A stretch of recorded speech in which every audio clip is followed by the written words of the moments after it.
Assalamu alaikum students of grade 5. How are you all? I hope you all doing well in grade. Today we are going to start the unit 6, which is about light and sound. Albert Einstein, who lived in the last century, he was very famous for his theory of relativity. I am sure you will read about it in your future classes. Physics was his passion and he was given the Nobel Prize for Physics in 1921. Here he is going to tell you about matter. अच्छा, Albert Einstein सबको पता है कि वो physics में माहिर था और उसको नोबेल प्राइज़ भी मिला था फ़िज़िक्स में 1921 में। उसने थ्योरी ऑफ रिलेटिविटी के बारे में बताया था। तो अभी हम टॉपिक स्टार्ट करते हैं। सबसे पहला टॉपिक हमारे पास है light. Light is the form of energy which helps us to see. Light जो है वो एक एनर्जी की एक ऐसी किस्म है जिसके ज़रिए है जो हमें मदद देती है देखने में। सोर्स ऑफ लाइट हमारे पास क्या है? Some of the light we gets comes from natural sources. कुछ लाइट हमें नेचुरल सोर्सेज से मिलती है यानी कुदरती लाइट से। Other light comes from artificial sources. कुछ लाइट हमें आर्टिफिशियल मीन्स यानी बनावटी सोर्सेज से मिलती हैं। The sun is our major source of natural light. और सन जो है वो हमारे नेचुरल लाइट में आता है, वो हमारे कुदरती लाइट में आता है। Through at night we get some light from other natural resources such as the moon and star. और रात को हमें जो कुदरती लाइट मिलती है वो हमें मून से यानी चांद से और सितारों से मिलती है। Artificial sources include electric lights, gas lights and candle. जो आर्टिफिशियल लाइट्स होते हैं उनमें कौन कौन से आते हैं? इलेक्ट्रिक लाइट्स हो गए जैसे कि आपके रूम में बल्ब चलता है जो इंसान ने क्रिएट किया है, गैस लाइट हुआ एंड कैंडल्स हुआ। ये सारे पिक्चर्स जो इन्होंने यहाँ पे दिए हैं these are the examples of artificial light. ठीक है। और नेचुरल लाइट हमारे पास सन है जो कि सुबह के टाइम होती है और रात को हमारे पास moon and stars. Next page पे इस टॉपिक पे आ जाइए, luminous and non luminous objects. अब luminous and non luminous objects क्या होते हैं? Luminous objects are those that give out light of their own. ऐसी चीज़ें जो अपनी लाइट खुद दे। फॉर एग्जाम्पल वो हमारे पास सन हो गया, फायर हो गया। अब ऐसा तो नहीं है कि सन के अंदर बल्ब हमने लगाए हैं या फायर के अंदर बल्ब हमने लगाए हैं। तो सन एंड फायर हुआ। कैंडल, कैंडल इसलिए हुआ क्योंकि ये कैंडल तो हमने बनाया है, लेकिन आप जब आप कैंडल को फायर देते हैं तो वो जो फायर है वो तो नेचुरल है, तो और वो अपनी लाइट खुद देता है। So it is candle is also luminous object. Non luminous objects don't give out light of their own. Non luminous objects जो होती हैं वो अपनी लाइट खुद नहीं देती। फॉर एग्जांपल बुक हुआ, मून हुआ, डोर हुआ। आपको पता है ना कि मून से जो हमें लाइट मिलती है वो भी सन की वजह से मिलती है, मून की अपनी लाइट नहीं होती वो। We can see non-luminous objects because light from luminous object shines on them. हमें नॉन लुमिनियस चीज़ें तब नज़र आती है जब उस पर लुमिनियस ऑब्जेक्ट्स की लाइट पड़ती है। और फॉर एग्जांपल ये हमारे पास सबसे पहले इसमें मून आता है। We can't see non luminous objects in the dark. Non luminous objects जो होती हैं वो हमें रात को नज़र नहीं आती क्योंकि वो खुद तो लाइट नहीं दे सकती। अच्छा, light travels in a straight line. Light जो है वो हमेशा ट्रैवल करती है स्ट्रेट लाइन में।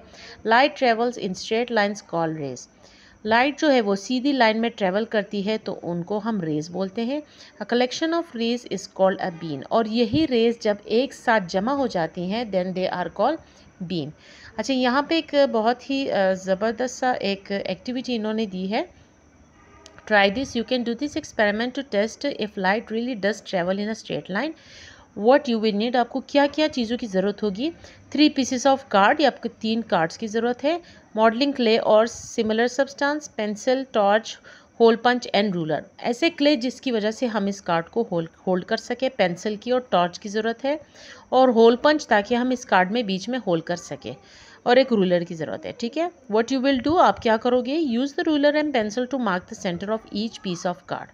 हर एक कार्ड में आप सेंटर में होल कर दोगे। Use the hole punch to make a hole in the centre of each piece of card. Punch जो होता है ना, जो पेपर पे सुराख करवाते हैं, होल करवाते हैं, वो उससे आप इसमें होल करवा दो। Use the clay to support them. Clay की मदद से आप इसको सपोर्ट दे देते हैं ताकि वो सीधी स्ट्रेट खड़े हो सकें। Ask a friend to hold the torch at one end of the card and turn it on.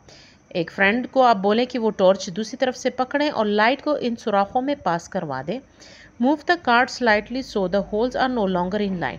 अब आप आराम आराम से एक कार्ड को आप बीच से हटा सकते हैं, और आप जब आप बीच से एक कार्ड को हिलाएंगे ना तो वो लाइट तो इस होल से पास हो जाएगी, तो जब आप ये होल हिला देंगे तो वो यहाँ पे रुक जाएगी, फिर और आगे पास नहीं हो सकेगी। Why? Because light travel in straight line, क्योंकि लाइट जो है वो सीधी लाइन में ट्रेवल करती है। ऐसा नहीं है कि लाइट यहाँ से आके टकरा जाएगी तो वो यू टर्न मार देगी और इस होल के अंदर घुस जाएगी, नहीं। ठीक है, रिपीट द एक्सरसाइज। अच्छा, ऑब्जर्वेशन इसमें आपको यही नजर आएगा कि the light will appear through the last hole when the card are in line. जब कार्ड आप लाइंस में रखोगे तो वो लाइट आपको आखिरी होल तक नजर आएगी कि उसके अंदर पास हो जाएगी। The light will not appear the last hole when the card are not in the line. अगर बीच वाला कार्ड आप थोड़ा सा हिला दोगे तो वो जो लाइट होगा वो इसके पास नहीं हो सकेगा। तो ये कह रहा है कि लास्ट वाले कार्ड में आपको कोई भी लाइट पास नज़र आएगी। ठीक है, तो try to do this activity at home, you will like it. फिर पेज 63 पे हमारे पास टॉपिक है व्हाट इज़ शैडो। शैडो किसे बोलते हैं बेटा? शैडो साया। When something gets in the way, कुछ भी चीज़ अगर सामने से आ जाए, the light is block, light block हो जाती है। This is how a shadow is formed, इसी तरह एक शेडो आ जाता है। अब आप देखें मेरे पेंसिल को, मैंने ये पेंसिल पकड़ी है, ये यहाँ पे मोबाइल के आगे आ रही है, मोबाइल से लाइट आ रही है, तो पेंसिल की शेड आपको बुक पे नज़र आ रही है। ये क्यों?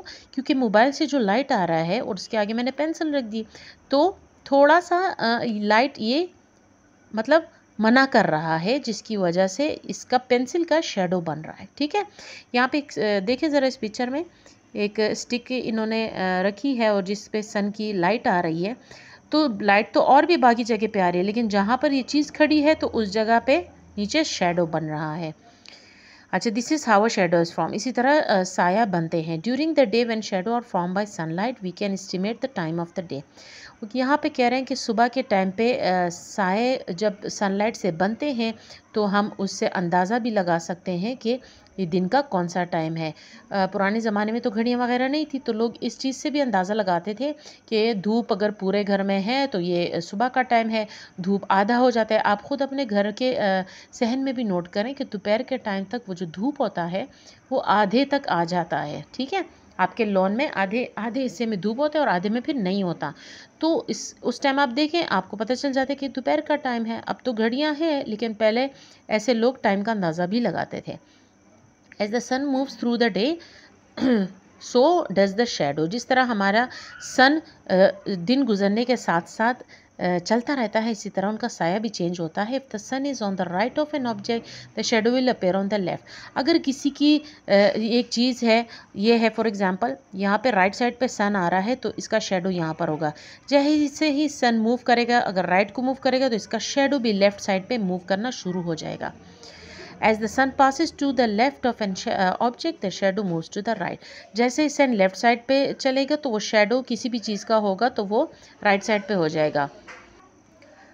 Near the beginning and end of the day, when the sun is rising or setting, your shadow will be at its longest. वो कह रहे हैं कि जैसे ही दिन ख़त्म होता जाएगा और सन जाना शुरू हो जाएगा तो आपका जो साया होता है वो भी लंबा होता जाएगा, but on the opposite side, लेकिन दूसरे तरफ। ठीक है, जिस तरह ये दिख रहा है आपको, ये दूसरी तरफ सन इस तरफ आ रहा है तो इसका शेडो इस साइड पे आ रहा है।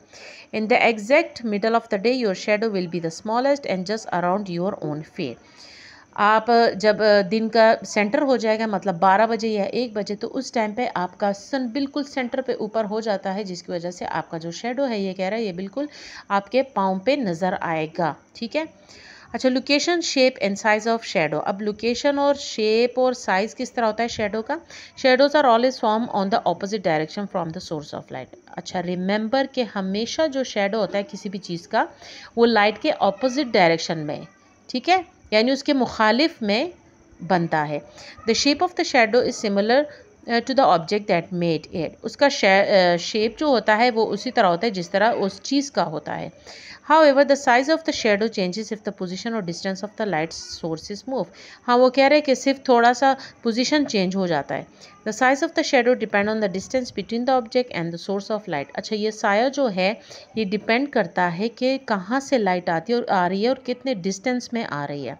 The closer the object is to the light source the bigger shadow is form. जितना लाइट क्लोज होगा किसी भी ऑब्जेक्ट के पास तो उतने ही वो चीज़ आपको बड़ी नज़र आएगी। ये एक्सपेरिमेंट आप खुद से घर में भी कर सकते हैं, ठीक है। The size also depend on the distance between the object and the surface where it form.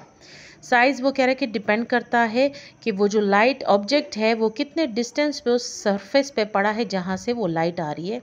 The length of the shadow depends on how high और लो is the light source.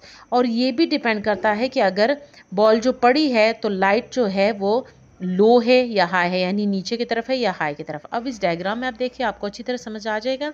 The higher the light source the shorter the shadow. जितनी जो light है वो higher है, ऊपर की तरफ है, तो उतने ही वो शेडो कम है, शॉर्टर है। देखिए आप ज़रा, ठीक है। इसमें देखिए the lower the light source the longer the shadow. Light जितनी नीची है तो वो शेडो उतना ही थोड़ा सा बड़ा है। देखो इससे थोड़ा सा बड़ा हो गया। और अगर ऊपर से लाइट आप मारोगे तो वो बॉल के बिल्कुल नीचे, जिस तरह कि इन्होंने यहाँ पे बोला ना कि आपका जो जस्ट अराउंड योर फीट, जैसे फॉर एग्जांपल अगर आप भी इस तरह खड़े होते हो और आपके ऊपर बिल्कुल सूरज है तो आपको अपना शेडो बिल्कुल आपके पाँव के नीचे नजर आएगा।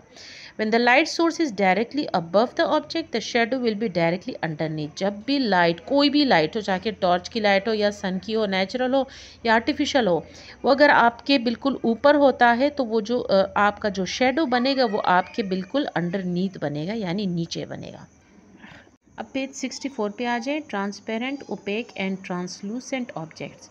ट्रांसपेरेंट जो बिल्कुल पतला होता है जिससे लाइट थ्रू पास हो सकता है लेकिन हल्के से, ठीक है।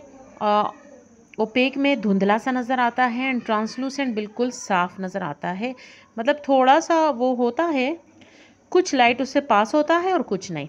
As we have seen a shadow is the absence of light which occurs when light is blocking by an object. जैसे कि आपको पता चला कि साया किसी चीज़ का तब बनता है जब किसी रोशनी को वो ब्लॉक करते उसके आगे आ जाए। जैसे मैंने आपको बताया, जब मैंने पेंसिल पकड़ी लाइट के आगे तो थोड़ा सा पेंसिल की शेड आ रही है।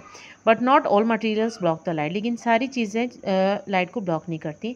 If you hold a piece of paper up to a light source you will notice that some light comes through.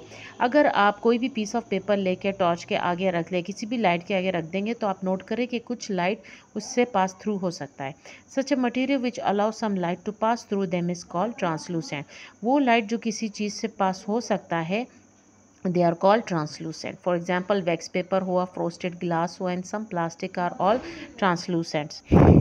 अच्छा, opaque objects are objects that do not allow any light to pass through. Opaque objects वो चीज़ें होती हैं जिनमें से light बिल्कुल पास ही नहीं हो सकती। Look around, can you see an opaque objects. आप अपने इर्द गिर्द देखें कि ऐसी कोई ओपेक चीज़ है कि जिससे लाइट पास नहीं हो सकती। Around, look around, can you see an opaque object. आप अपने इर्द गिर्द देखें कि क्या आपको कोई ओपेक चीज़ नज़र आ रही है। If no light is coming through it then it is opaque. कोई ऐसी चीज़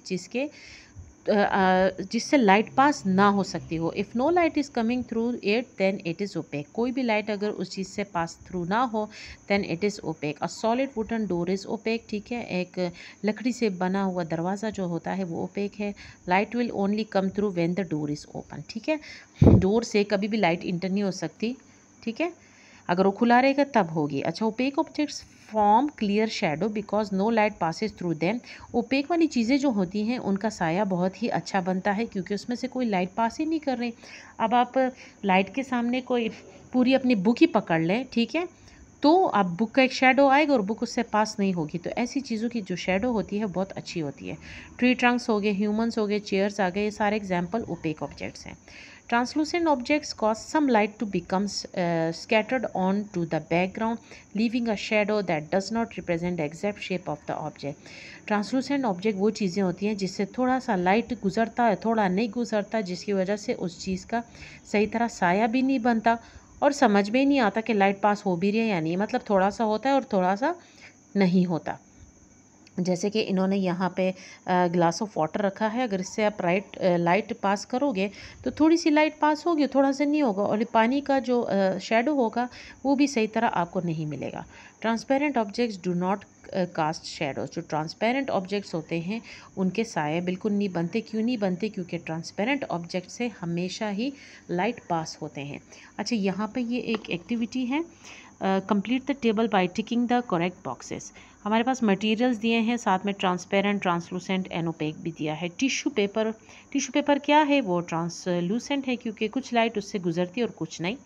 chart paper, it is also translucent. Cloth भी ट्रांसलूसेंट है।